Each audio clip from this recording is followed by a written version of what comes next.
उसने ब्रह्मदेव को प्रसन्न करके वरदान में एक शस्त्र मांगा था, एक ऐसा शस्त्र जो इंद्र के वज्र के समान कठोर और ताकतवर था। उसने ब्रह्मदेव से कुछ और शक्तियां भी मांगी थी, जिसमें लोगों की इच्छा पूरी करने वाला वर भी था। वरदान मिलने के बाद उसने पृथ्वी पर कब्जा कर लिया और सभी राक्षस तथा इंसानों पर राज करने लगा। उसने सभी मंदिरों में से भगवान की मूर्तियां हटा दी और खुद की मूर्तियां लगवा ली।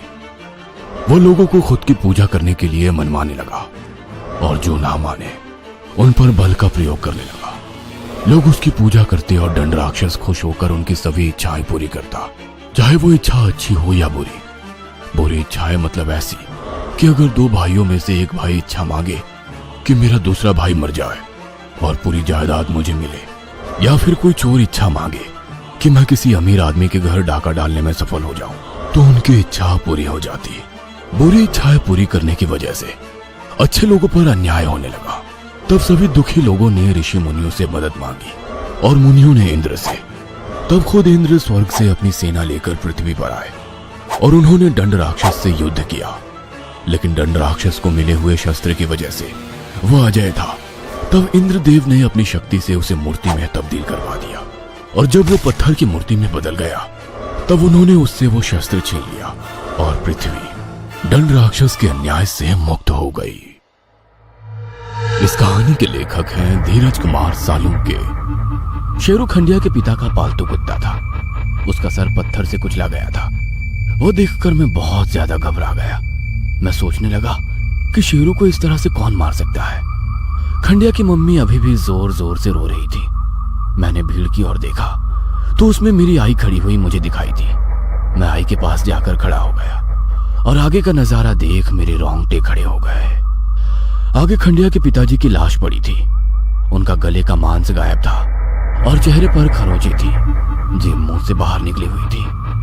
खंडिया की मम्मी लाश के सामने बैठी रो रही थी। खंडिया लाश से दूर बस अपने पिताजी की लाश को घूर रहा था, लेकिन उसके चेहरे पर अपने बाप को खोने का कोई गम दिखाई नहीं दे रहा था। ठीक से बताइए क्या हुआ था? एक पुलिस अफसर ने खंडिया की माँ से पूछा। सुबह खंडिया की चीख सुनकर मैं घर से बाहर निकली तो आंगन में जमीन पर खंडिया के पिताजी खून से लथपथ पड़े दिखाई दिए और खंडिया शेरू को मार रहा था। उसने शेरू के सर पर पत्थर से हमला किया और शेरू जमीन पर गिर गया।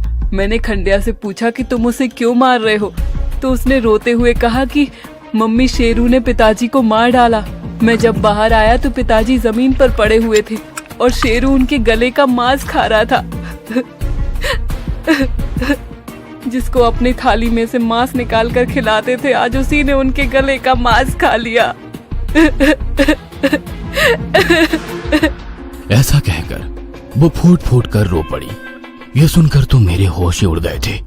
मुझे यकीन नहीं हो रहा था कि शेरू ऐसा कर सकता है, क्योंकि शेरू घर में सिर्फ खंडिया के पिताजी की ही बात सुनता था। बाकी तो वो खंडिया और उसकी माँ पर भी भौंकता था। मुझे समझ नहीं आ रहा था कि शेरू ने आखिर ऐसा क्यों किया। मैं सोच ही रहा था तभी मेरी आई की नजर मुझ पर पड़ गई और वो मुझे डांटते हुए घर ले गई। कुछ 2-3 दिन बाद एक रात खंडिया मेरे आंगन में आया। मैं उससे मिलने आंगन में चला गया। पिछली बार की तरह ही उसकी पीठ पर उसकी बैग थी, लेकिन आज वो हर रोज से कुछ ज्यादा ही खुश नजर आ रहा था। चिंटू, जल्दी से चल, हमें खंडहर जाना है। लेकिन क्यों? क्योंकि मेरी इच्छा पूरी हो गई है और मुझे दंड राक्षस को धन्यवाद देना है। लेकिन तुम्हारी कौन सी इच्छा उस राक्षस ने पूरी की है? मेरे पिताजी मर गए हैं। वो खुश होकर बोला। मैं जरा सा उलझन में पड़ गया। क्या मतलब तुम्हारे पिताजी मर गए हैं? क्या तुमने राक्षस से उनकी मौत मांगी थी? हाँ बिल्कुल, उसने खुश होकर जवाब दिया। उसका जवाब सुनकर मैं कुछ देर चुप हो गया, लेकिन मैं अंदर से उससे बहुत ज्यादा गुस्सा था। कैसे बेटे हो तुम? तूने खुद के बाप की मौत चाही? अरे मेरे पापा नहीं है तो मैं हर रोज उनके लिए रोता हूँ, नास्तिक हूँ, लेकिन फिर भी भगवान से हर रोज यही प्रार्थना करता हूँ कि मेरे पिताजी वापस आ जाए। और तुम खुद के पिताजी की मौत पर खुश हो और राक्षस को उनकी मौत पर धन्यवाद देना चाहते हो। मैंने ना जाने कैसे कैसे शब्द उसके लिए निकाले। मैं उस पर बहुत चिल्लाया। तू है तुझ पर, तुझ जैसा बेटा किसी को ना मिले। मेरे जिस बाप की तू बात कर रहा है ना, उसी के वजह से मैंने और मेरी माँ ने बहुत कुछ झेला है। उसने कभी मुझे बाप की तरह प्यार नहीं किया। न मेरी माँ को उसने कभी एक बीवी की तरह इज्जत दी। जब तक जिया तब तक मेरी माँ और मेरी मेहनत के पैसों पर जिया। शराब के पैसों के लिए माँ को पीटता था, मुझे पीटता था। मेरे और मेरी माँ की जिंदगी का सबसे बड़ा दुख मेरा बाप था, और उसी की वजह से मेरी छोटी बहन प्रिया इस दुनिया में नहीं है। तब मुझे याद आया कि जब 2 साल पहले फार्म हाउस पर मैं आया था, तब खंडिया के साथ उसकी छोटी बहन भी थी, और अब वो कह रहा था कि वो इस दुनिया में नहीं है। खंडिया, क्या हुआ था तुम्हारी छोटी बहन के साथ? उस बरसात की मौसम में छोटी बीमार पड़ गई। 1 हफ्ते से उसका बुखार कम नहीं हुआ था। इलाज के लिए ज्यादा पैसे भी नहीं बचे थे। तब एक रात पिताजी घर आए। छोटी को बीमार देख उन्होंने मगरमच्छ के आंसू बहाए और बोले कि अब छोटी को इलाज के लिए शहर के अस्पताल ले जाना पड़ेगा। उस बरसात में पिताजी माँ से इलाज के सारे पैसे लेकर गाड़ी लेने के लिए चले गए। छोटी हमारे सामने दर्द के मारे करा रही थी। रात बीत गई, सवेरा होने को आया था, तब उसने मेरे ही सामने अपना दम तोड़ दिया। लेकिन पिताजी वापस नहीं लौटे। वो पैसे खत्म होने के बाद 2 दिन बाद घर आए।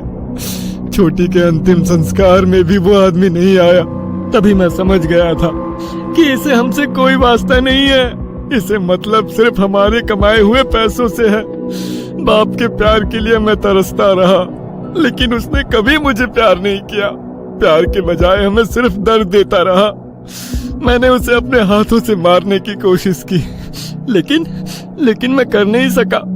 बाप को अपने हाथों से मार नहीं सकता था, इसीलिए मैंने राक्षस से बाप की मौत मांगी। खंडिया की आंखें नम हो गई थी। उसने जो छोटी के बारे में बताया था, वो सुनकर तो मेरी आंखें भी नम हो गई थी। मुझे लगा कि खंडिया ने जो कुछ किया है ठीक ही किया। कम से कम अब उसकी माँ और वो चैन से तो जी सकेंगे। मैंने खंडिया से माफी मांगी, क्योंकि मैं उसे गलत समझ बैठा था। लेकिन मैं ये मानने को तैयार नहीं था कि उसके पिताजी की मौत उस राक्षस की वजह से हुई थी, क्योंकि मैं नास्तिक था। मैं ना तो भगवान में विश्वास करता था, ना ही भूत प्रेत राक्षस में। लेकिन खंडिया को दंड राक्षस पर अंधविश्वास